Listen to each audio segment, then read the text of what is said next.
Hey, friends, I'm Otis Gibbs, and this is my buddy Tim Carroll. He's going to tell you a story about when John Prine recorded one of his songs. I started making trips to Nashville, try to meet with publishers and things like that. Just trying to learn about that world and see if I could get some kind of writing deal or something, or just find out about it, or just see what people thought of my songs and all. So I came down here and only could meet with a few people. I didn't have a lot of connections. So I met with just a couple people, and one was like a guy at BMI, which is like, they're just cheerleaders, really. You know, that's not really in the business. You know, you're not going to get a publishing deal from them. So that you wouldn't think that meeting would go anywhere, really. Except he happened to hand it was a cassette tape, because this was 1989. He happened to hand that tape. He thought one of my songs was really entertaining, I guess.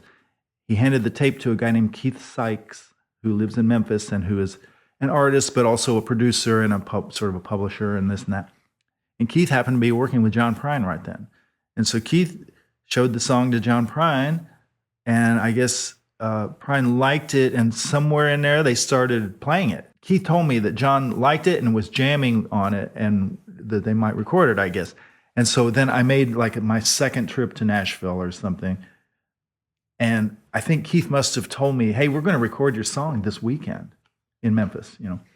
And so I came to Nashville and I was meeting with somebody. And I thought, well, man, they're going to record my song. I should just go there, you know, to Memphis. So, and I was with my girlfriend at the time too. And we drove to Memphis and went to Kiva Recording Studios, where Keith Sykes was in there recording with John Prine. And they said, well, we just recorded your song a minute ago. We'll play it for you in a minute here. And so I met John Prine right then and there, and he had just recorded my song. And, you know, I talked to him a little, not at great length or anything. And I just kind of hung around. They played me the song, and that was my first cut ever. So it made my knees go weak to hear it coming back at me. And they had played it just like we played it. Like they copied everything off of our recording. The intro, which was just everything on it was just off the top of my head, you know, boom, all of it went down exactly, except he didn't sing it like exactly like I do, but I think it's just because he didn't spend a ton of time with it, you know. I remember they pointed out the steel player to me and said his dad played with Hank Williams, and he was a great big guy. And I don't remember anyone's name now that played on it. I guess this is 33 years ago now, you know, that happened. But then, and that was a time when John was in between records, and down the line, his next record was going to be The Missing Years. I mean, he didn't know it yet, but that was going to be his next record. And so after he recorded my song, all the reports I ever got were that they really liked it, and it's going to be on his next record and everything. And then as they got recording more things and got closer to that record, they sent me, Oh Boy Records sent me a letter saying that my song was going to be on the record and that they needed my permission to print the lyrics or something like that. And so, but they misspelled my name. So I wrote back to them and I said, yeah, you got my permission, but please get my name right. You know, here's how you spell it. And I waited a little while, and then I called them, I think, Oh Boy. And they said, oh, you know what? It's not going to be on the album, as it turns out. It's after all that. And that was after like a couple of years had gone by, and I'm telling people, yeah, John Prine recorded my song, and people are like, who? And that's how you find out whether or not people are super famous, you know. People are like, who? You know. So Missing Years comes out. It's his biggest record, or one of his biggest records, and my song's not on it, you know. Then one time I was playing at the Bluebird in the first year or two that I was living in Nashville, and I was doing an in the round with some people. And I look over, and there's John Prine sitting at the bar. And I thought, I've got to get his attention. I'm going to play my song that he recorded. And I decided to play the song in front of him. And I did, but I have no idea what his reaction was. I sort of never looked up at him or anything. And he didn't speak to me. He didn't say anything to me.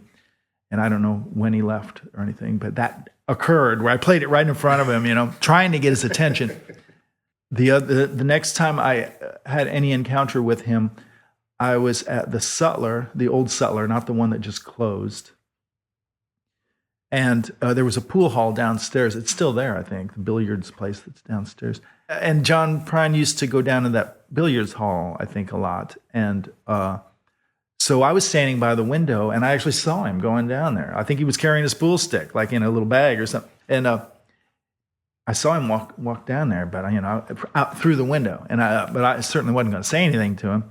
Okay, then after a little while, I was to play on the stage at the Sutler with my band, and some people I knew went and got him. They were like, "You got to come upstairs, Tim Carroll, blah blah blah." And so he came upstairs, and right when he walked in, I think the way I remember it, my band had kind of a train wreck ending to a song, so that was great. He thinks we're great, then probably not. So anyway, we finished, and I just got my stuff off the stage, and I could see that people were bending John's ear over there, as everyone always did. People saw everybody has to come up and talk to him, right? And I'm the kind of that won't do that a lot of times. I'll just stand back and let them have their life a little bit, And I mean, once in a while, yeah, I will go talk to people, but I tend to be pretty low key about that. And so I wasn't really going to say anything to him, but he came over to me and he said, "Hey, that." I still really like that song, and it's going to come out someday on something of mine. And I was like, oh, okay, that's really cool. And we just had kind of a short conversation, but I remember he said that to me. And then a couple years later, it was, I think it was like 1995, they put out an album called Live on Tour. And although my song was not live, it's on there. I think he does like 10 live songs, and then there's like 3 studio cuts that he had laying around, and mine being one of them. Oh, the song is called If I Could, Then I Would. And I think the reason it did not get on the album was because it turned out that Howie Epstein produced the album, and he had not produced my song. He had not produced the session that had my song. Because I think my last experience with John was that in that pool, or at the Sutler that night when he spoke to me that night. And then not again until when we opened for him like 4 times or something like that in those related. And then he kind of spoke to me. He kind of seemed to know who I was. Oh, but I think the reason why he knew who I was because Dave Jakes started playing bass with John. No, I moved to Nashville. Dave was one of the huge bunch of people that I met right away. And that's before he was playing with John. And then maybe about 4 or 5 years into me being here, Dave got the gig playing with John. And so anyway, he was tight with John. And I would imagine that when we were opening for John, that Dave probably said, by the way, her husband is Tim Carroll, the guy who wrote If I Could, Then I Would. So John was like, oh, yeah, I remember this, Otherwise, he wouldn't have really known who I was, I don't believe. But I got to play the encore with them. He does that with all of his opening acts. He always has the girls sing, what's it called? In Spite of Ourselves. In Spite of Ourselves. Every girl that opens sings that with John, and then I don't know if every guy gets to play guitar on but yeah, I think a lot of them do, and I got to play guitar with them on Paradise. So a pretty big thrill for anybody. If you know John Prine, you know Paradise. You know that song. He was very, very nice. He was very nice the first time I met him at the Kiva studio in Memphis. He was just. He puts on no airs, he doesn't try to act like he's cooler than you, or he doesn't act like he's a big deal or anything.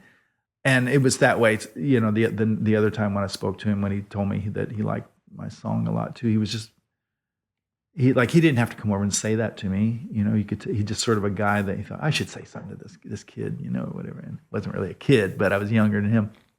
So definitely he was a very sweet man. But I was also trying to figure out, what did I do on this one song? How would I do it again? And what can I learn from him? But it turned out to be fruitless, chasing that. I basically gave myself writer's block trying to think that way. And it wasn't until I just gave it up and said, no. There'll never be another song like that one. They've all just got to be their own thing, and they've just got to come from who knows where. You'll never figure out some little pattern and just hammer it, So, so then I became much more free in my songwriting, and I've been afraid ever since of ever blocking that up again,